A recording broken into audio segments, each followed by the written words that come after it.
Gifted with tranquil beaches and cream-colored sands, Cagbalete Island in Mauban, Quezon is a hidden gem. But today, we're looking past the tourist highlights and training our sights on the locals as they prepare to turn the switch on for a brighter tomorrow.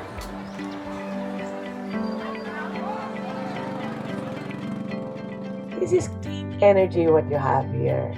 You have to be so proud of this. Atong pagpapailaw na to ay will open more opportunities. You have not only powered an island, you have empowered a community. A new chapter of brighter days begins now. 3, 2, 1.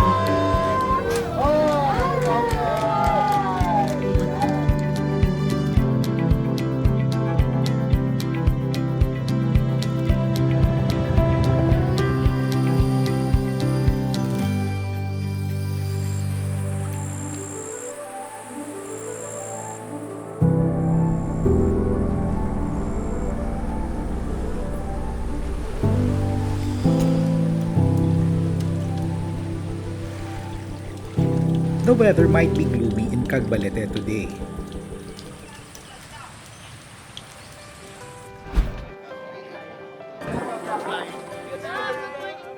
But the atmosphere is absolutely electrifying. The community is abuzz with excitement as they prepare to finally flip the switch for Meralco's microgrid project. Joey is among the busiest today. As a former electrician, he's currently helping connect the dots by matching the newly installed electric meters with the respective households they will light up. Yan pong mga breaker na yan po yung may mga ari ng bawat bahay na bagong start ng kuryente ng Meralco. One of those meters belonged to his home. Ito po yung breaker ko, ito po yung papunta sa amin. May kuryente na po kami ngayon. These electric meters are a sign of the times, proof that his home is finally linked to the microgrid.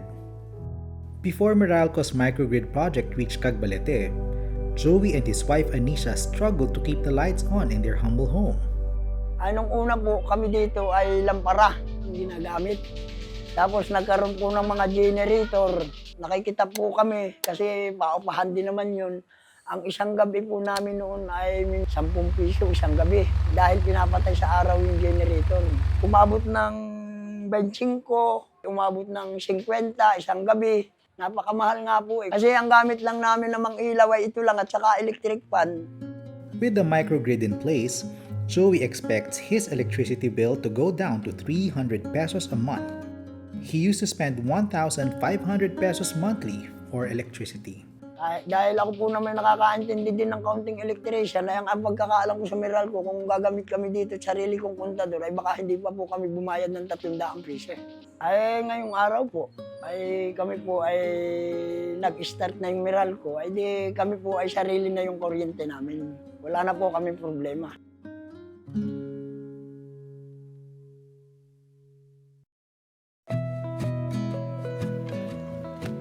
On another part of the island, Ryan is also busy preparing to welcome guests.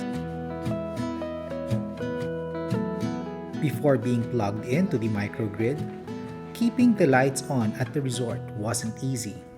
Nang wala pa po yung Meralco dito sa Cagbalete Island, napakadilim po dito sa isla. Gumagamit lang po kami ng maliit na solar panel.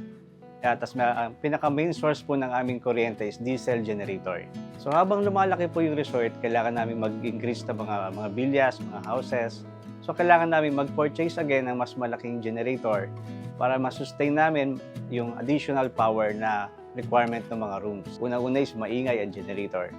Pangalawa is mahal ang generator, malaki ang maintenance, mahal ang fuel for daily use. Now that the resort is connected to the microgrid, he's ready to amp up his services and accommodate more guests. Salamat sa Meralco, nakagamit na kami ng mga air-conditioned rooms sa aming pong resort. So unlike sa generator, unstable po yung power supply nila, yung voltage, madali po nasisira ang ating mga appliances. More guests mean more rooms. More rooms mean more tourists. And more tourists mean more livelihood opportunities for the locals. Meron po kami mga additional houses, so kailangan po pag lumalaki ang negosyo, kailangan po natin magdagdag ng additional po na workers. Malaki po ang naitulong ng Meralco. Dahil po sa kuryente na binigay ng Meralco, additional po yan na trabaho para sa mga locals po dito sa isla. Joey and Ryan's families are just some of the many whose lives were positively changed by the Meralco microgrid project. But what exactly is a microgrid, and how does this energize an entire island? According to Meralco, the microgrid is a standalone powerhouse which can harness solar energy to provide the island with a steady current of clean, reliable electricity. It is entirely independent from the main grid. Meralco's VP and Head for Networks Technology Management, Jose S. Reyes Jr., walks us through the science behind the process. Welcome dito sa ating Cagbalete microgrid. Tinatawag natin siyang hybrid, no? Ano po ibig sabihin ng hybrid? So meron siyang tatlong components. Yung una, yung ating solar panel, ang capacity niya is 1.4 megawatt capacity. Ang susunod naman is yung ating battery energy storage. Ang capacity naman po niya ay 2.2 megawatt hours. At yung huli, yung ating generator set na backup. Ang capacity niya ay 1 megawatt. At mapapansin nyo, dito sa single line diagram na to, itong meron tayong dalawang transformer kung saan pag nawala yung isa, for whatever reason, meron pong backup. So, ganyan po ka-reliable yung ating system. Kung mapapansin nyo yung genset, puro zero. So, ibig sabihin, wala siyang binibigay na kuryente or nakapatay siya. Ngayon, ang susunod na bahagi ng ating planta ay yung ating battery energy storage. Punta tayo doon. Nandito naman po tayo sa ating battery energy storage system. Ang capacity po nito ay 2.2 megawatt hour. Kayang-kayang supplyan ang ating Cagbalete Island 24/7. Mag-e-expand po rin po tayo dito sa susunod na mga taon upang mabigyan ng sapat na kuryente yung mga mag-a-apply pa nating customer. At dahil sa paggamit ng lithium-ion battery energy storage system, talagang sustainable tayo. Yan yung tinatawag nating clean energy. Puntahan naman po natin ngayon ang ating switchgear room. Tara! Narito naman po tayo sa ating switchgear room. Imagine niyo na lang, parang yung bahay natin, yung main breaker.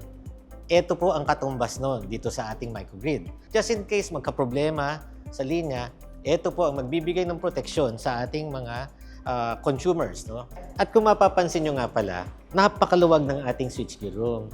Kasi naglagay na po tayo ng espasyo para dun sa expansion. Nakita na natin yung ating switchgear dito sa ating switchgear room. Ano? Patapos naman, punta naman tayo ngayon sa labas.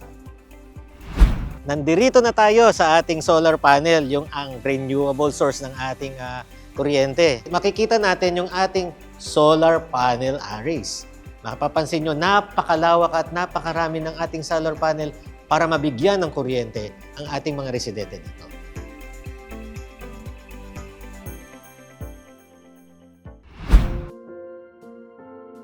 Building a facility like this takes significant time and resources. To power up the island, Meralco spent more than 5 years to complete the facility.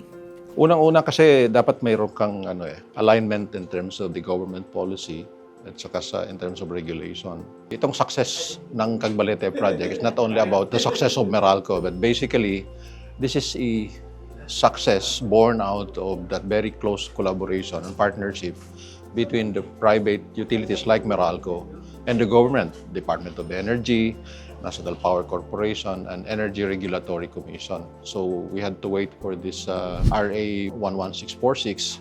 Doon nakita kasi kung paano tayo dumaan doon sa proseso. It took years of planning as well as construction, knowing na this is an island na itatawid mo. In fact, even yung transporting ng equipment, like these heavy batteries and all this equipment, the transformers, the panels, it's really very hard. But of course, all this hardship is sulit because as you bring life, you bring hope to the community. In the end, Meralco managed to power up Cagbalete by using a scalable model that can also be applied in energizing island communities across the nation. The microgrid setup is scalable because of its modular design, meaning if the load grows, we can readily expand the facility. It can readily be deployed in different islands, in off-grid communities. You just need to make some adjustments because of the geographic location, the demand for growth, and the local conditions. With Phase 1 successfully completed, the transformation of Cagbalete Island is well underway. Phase 2 is now in full gear.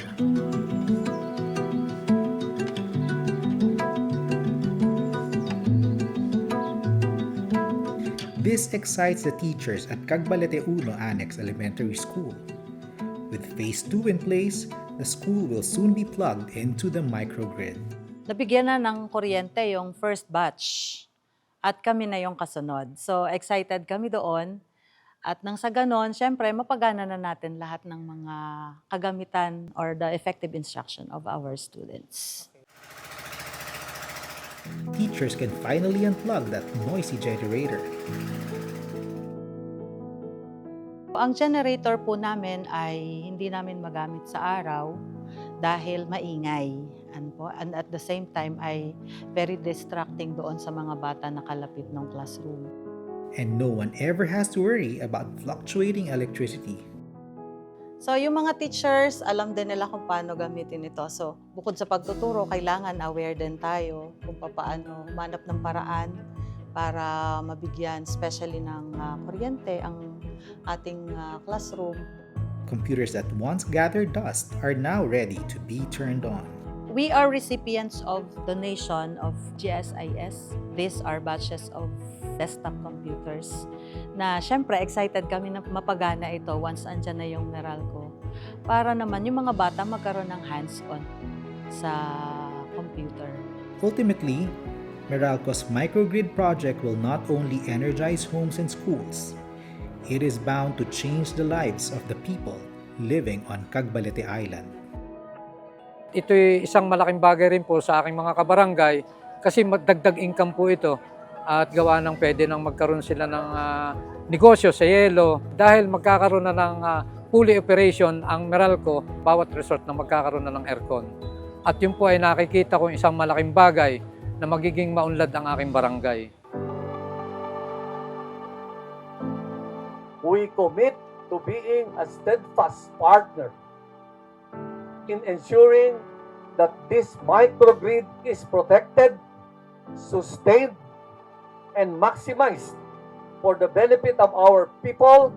At ang pagpapailaw na to ay will open more opportunities, increasing yung mga private resorts po dito, mga taga Maynila o kung saan man lugar na ginagawa po na lugar na bakasyonan itong Cagbalete. According to studies, when you energize a community, agricultural production increases by 22%, income around 18%.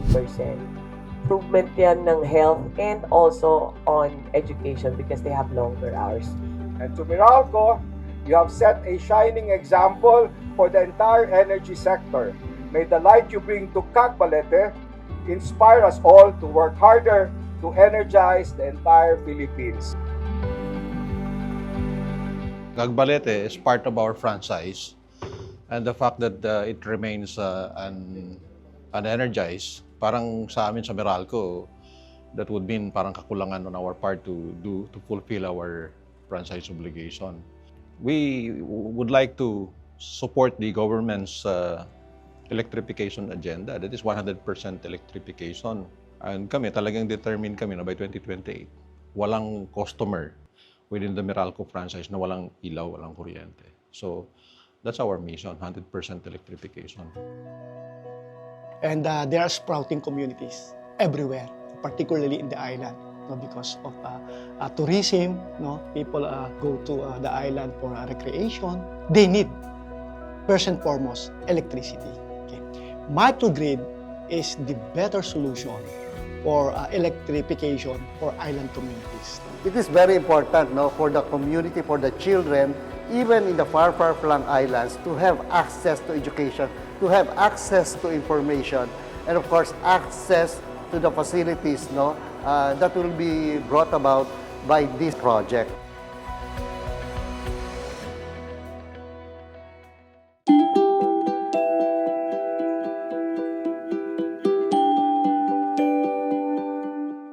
To all of our customers within the Meralco franchise, it's our commitment and our promise to bring light to your doorsteps. Through the Cagbalete microgrid model, this is a very good template for us to bring the same solution to your community. But aside from the microgrid, of course, solution, we are ready to present or to implement other solutions. But no one should be left in the dark. And that's our promise to our customers. Because when it comes to electricity, no man, woman, or child should be an island.